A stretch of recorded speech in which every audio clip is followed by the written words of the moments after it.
Selamat pagi student sekalian. Hari ini belajar agama kembali dengan Sir Arisman.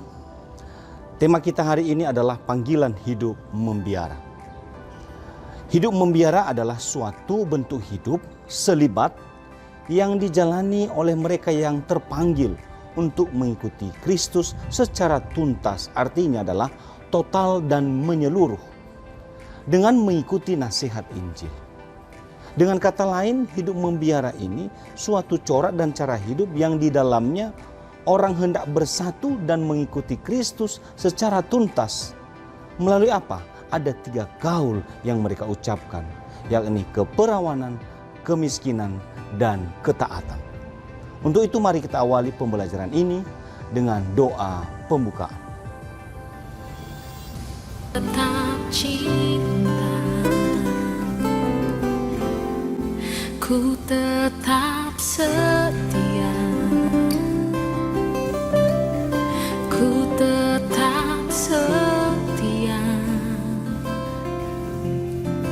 walau topan datang menerpa, ku tetap setia. Terlalu banyak yang Tuhan telah beri,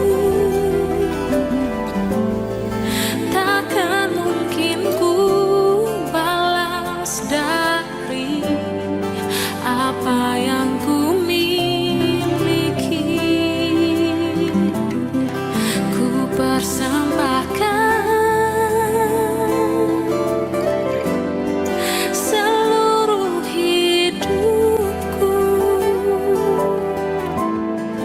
dan ku tetap cinta, biar ku tetap. Sekarang Sir mulai dengan menerangkan arti dan makna hidup membiara. Ya, topik kita itu adalah hidup membiara. Berarti kaum biarawan, biarawati. Jadi hidup membiara itu merupakan ungkapan hidup manusia yang menyadari bahwa hidupnya itu berada di hadirat Allah. Agar hadirat Allah bisa diungkapkan secara padat dan menyeluruh, orang harus melepaskan diri dari segala urusan membentuk hidup berkeluarga.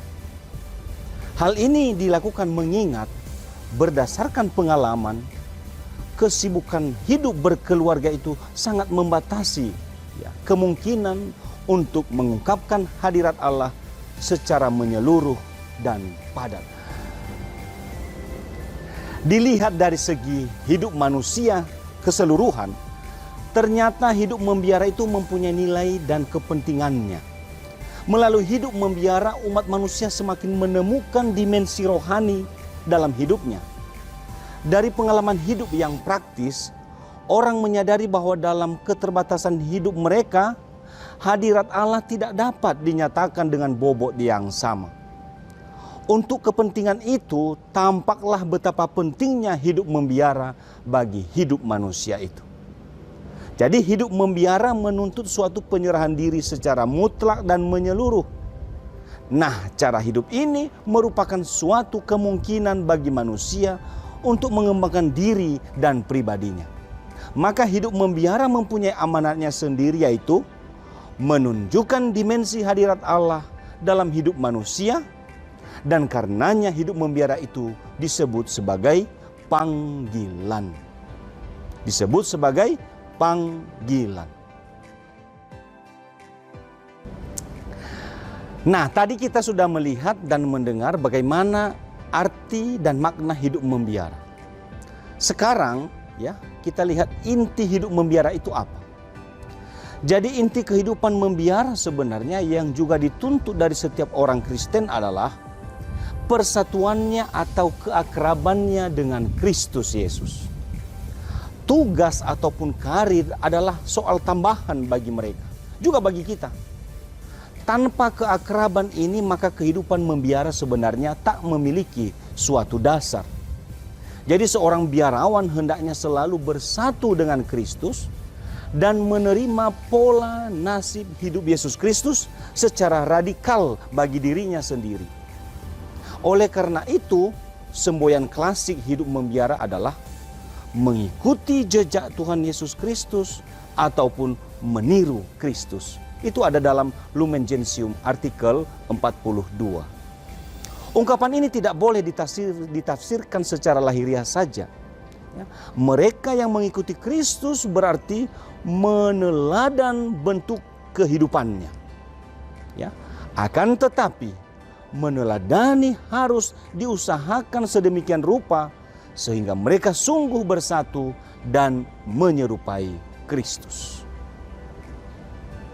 Nah, untuk dapat menyerupai dan menyatu dengan Kristus, orang harus sering berkomunikasi atau bertemu dengan Yesus Kristus. Pertemuan dan komunikasi yang efektif yang paling sering dilakukan adalah ada doa. Jadi seorang biarawan yang baik itu harus sering tenggelam dalam doa. Sebab doa merupakan suatu daya atau kekuatan untuk dapat meneladani dan bersatu dengan Kristus. Di dalam doa seseorang bisa berbicara, bisa mendengarkan dan mengarahkan diri kepada Kristus. Persatuan erat dengan Kristus itulah inti dan tujuan hidup membiara. Tanpa persatuan dengan Kristus, hidup membiara akan rapuh karena tidak memiliki dasar. Seorang biarawan perlu mengusahakan persatuan yang erat dengan Kristus dan menerima pola hidup Kristus secara radikal. Radix itu artinya akar, secara mengakar sampai ke akar-akar kehidupan Yesus. Bagi dirinya sendiri, inti hidup membiara didasarkan pada cinta Allah sendiri. Demi cintanya kepada manusia, Allah mengutus putranya ke dunia untuk mewartakan, menjadikan saksi, dan melaksanakan karya keselamatannya bagi manusia. Yesus menjalankan tugas perutusannya secara sempurna dan radikal, dengan menyerahkan dirinya secara total kepada Bapanya.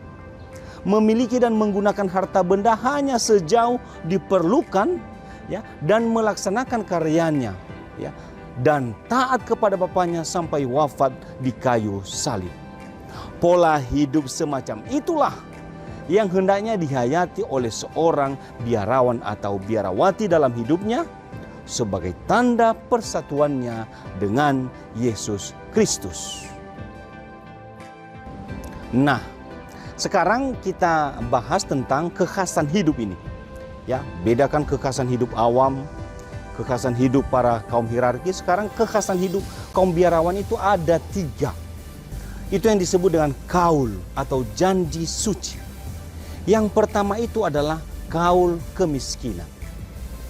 Memiliki harta benda adalah hak setiap orang. Tetapi dengan mengucapkan kaul kemiskinan, orang hidup, orang yang membiara itu hidup melepaskan hak untuk memiliki harta benda. Ia hendak menjadi seperti Kristus, dengan sukarela melepaskan hartanya untuk memiliki harta benda. Untuk dapat menghayati kaul kemiskinan dengan baik, diperlukan sikap batin rela menjadi miskin. Nah, untuk itu berkaitan dengan pengungkapan atau perwujudan kaul kemiskinan itu ada 2 aspek. Aspek asketis dan aspek apostolik. Aspek asketis berarti gaya hidup yang sederhana. Dari sisi apostolis adalah orang mengucapkan kaul kemiskinan ini berarti rela menyumbangkan bukan hanya harta bendanya demi kerasulan, melainkan juga tenaganya, waktunya, keahliannya, dan keterampilan. Bahkan segala kemampuan dan seluruh kehidupan. Tadi kaul yang pertama adalah kaul kemiskinan. Yang kedua adalah kaul ketaatan. Kemerdekaan atau kebebasan itu adalah hak milik manusia yang sangat berharga. Segala usaha akan dilakukan orang untuk memperjuangkan dan mempertahankan kemerdekaan. Tetapi dengan kaul ketaatan, orang memutuskan untuk taat seperti Kristus. Melepaskan kemerdekaannya dan taat kepada pembesar. Itulah pimpinan biara. Jadi begitu mereka melakukan ketaatan kepada pimpinan seperti taat kepada Kristus. Dalam kaul ketaatan itu ya dapat dibedakan juga aspek asketis dan aspek apostolik atau apostolis. Ya. Dari aspek asketis ya, ketaatan religius dimengerti apa? Kepatuhan kepada pembesar. Tapi dari sisi apostolis adalah ya, kerelaan untuk membaktikan diri kepada hidup dan terutama kerasulan bersama. Ini ketaatan. Jadi tidak bisa ditawar-tawar. Mereka mampu melepaskan kemerdekaannya dan taat seperti Kristus kepada Bapaknya. Sekarang kaul yang ketiga, ya. Ini banyak istilah tentang ini. Keperawanan, selibat, wadat, ya. Itu semua adalah tidak berkeluarga. Nah, hidup berkeluarga adalah hak setiap orang. Tetapi dengan mengucapkan dan menghayati kaul keperawanan atau selibat tadi, orang yang hidup membiara melepaskan haknya untuk hidup berkeluarga demi kerajaan Allah. Ini tidak gampang, ya. Tetapi melalui hidup selibat ini, ia mengungkapkan kesediaan untuk mengikuti dan meneladan Kristus sepenuhnya. Dan membaktikan, ya ini bakti, membaktikan diri secara total demi terlaksananya kerajaan Allah. Maka itu mereka wujudkan dalam ya pelayanan-pelayanan mereka. Dengan kaul keperawanan, sikap penyerahan diri dalam seluruh hidup dan setiap segi kehidupan.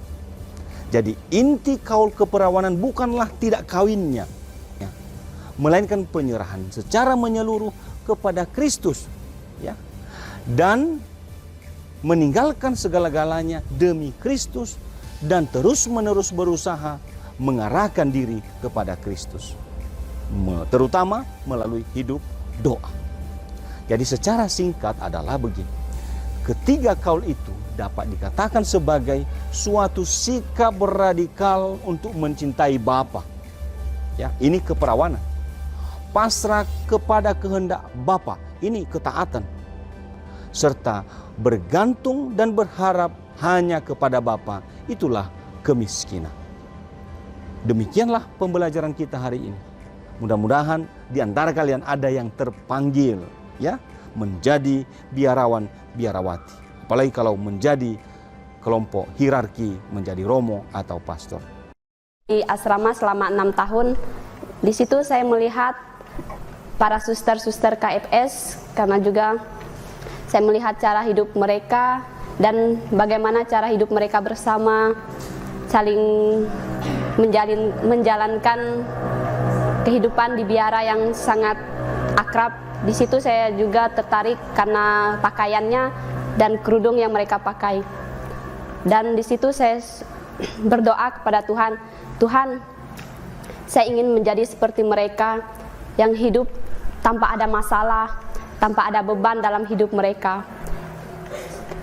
Dan saya berpikir juga, Tuhan, saya ingin melayani Engkau dan sesama saya. Saya ingin menyerahkan diri saya seutuhnya kepada Tuhan. Saya tertarik awalnya dari kerudung, suster, dan jubahnya. Karena waktu di kampung ada suster-suster datang dan bergembira dengan anak-anak. Jadi saya merasa tertarik, dan waktu itu saya masih SD. Setelah saya masuk SMP, saya disekolahkan di asrama susteran Bengkayang. Dan selama 6 tahun saya di sana sampai SMA, saya bergaul bersama dengan suster-suster di sana. Dari situ saya mengenal mereka, saya mengenal lebih dalam lagi, jadi saya merasa tertarik dan saya ingin bergabung di kongregasi mereka. Melihat suster-suster itu murah senyum, ramah, dan baik. Suster-suster itu dekat sama anak-anak. I like that. Saya tertarik menjadi suster karena suster itu pendoa, ramah, dan sederhana cara hidupnya.